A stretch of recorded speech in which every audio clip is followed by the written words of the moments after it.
What's a good word, everyone? It's your boy DKB here. I just want to say thanks for all the support. The channel's been steadily growing, and the number you see below, you can drop a text, shoot a voicemail, any ideas, topics, collabs, etc. you guys want to see. I'll include them in future videos and live streams, and I'll catch you again. Be easy.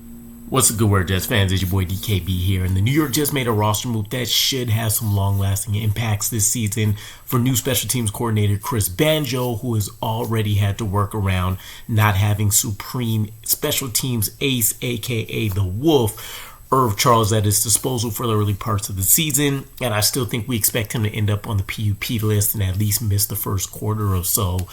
But Kris Boyd is the recent name to join that list on IR, effectively ending his season. Former cornerback coming out of Minnesota. Excuse me. And it's tough because when you look at how important it is for guys to have a gunner, especially with the new special teams rules that are going on, the guys that have the athleticism are shining, right? That's why we pay so much money to someone like Jamarcus Weston, the undrafted free agent, for example, and that's why we tried so many different players out at special teams this season that maybe weren't playing those similar roles last year. And so the competition mantra is just as strong on special teams as it is anywhere else. But Kris Boyd suffered a shoulder injury during the green and white scrimmage, and there was many reports mentioning that he got carted off, that he was not just wincing in pain, but that he was really distraught and kind of just sitting there and suffering, not even necessarily in silence, right? So I don't think we still ever got the details of what exactly it was that occurred with the shoulder and or anything else that ended up happening, but they officially made the move, and so he'll be shut down. And the Jets did think highly of him, right? He was essentially looked at as another high priority undrafted free agent, if you will, after getting a $1.6 million contract that included $333,000 in guarantees. He did have a 50.4 grade from PFF, I believe in 2024, for his special teams work. And to let you know, so if this is someone we hold in high regard, right, that has this graded score, Irvin Charles was scoring in the low 90s, right? Like a 92.4, a 93.9, something like that.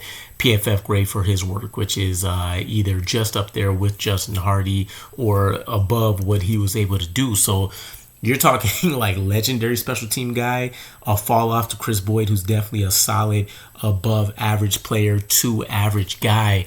But you want to see some other people step up, right? And we've seen other guys be able to pick up that work.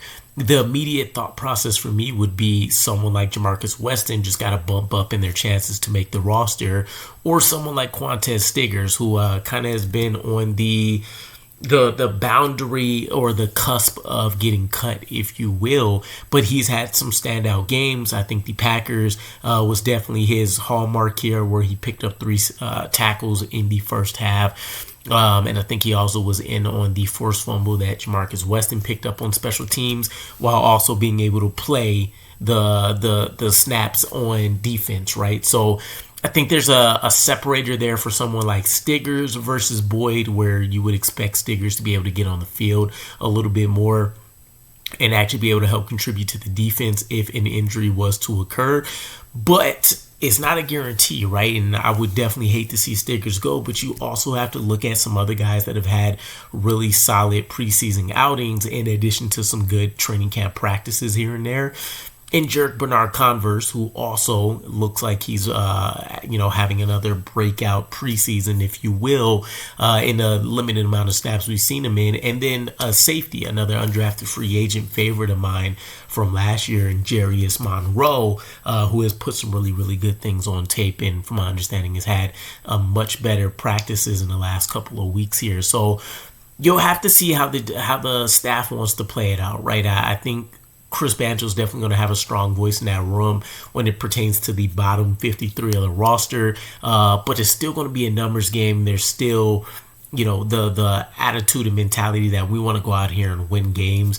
And if the special teams unit has to, take somewhat of a hit for guys that could be out there, then so be it. Also, keep in mind, many of these guys are probably going to end up on the practice squad for guys that did ball out in preseason, but just didn't quite show enough to justify making the roster outside of that. So we'll see how Darren Muji and company ends up leveling and playing all of that out. I am going to drop a stream at some point this week, and it's going to be my 53-man roster projection, and we're going to have a little bit of fun and a twist with it.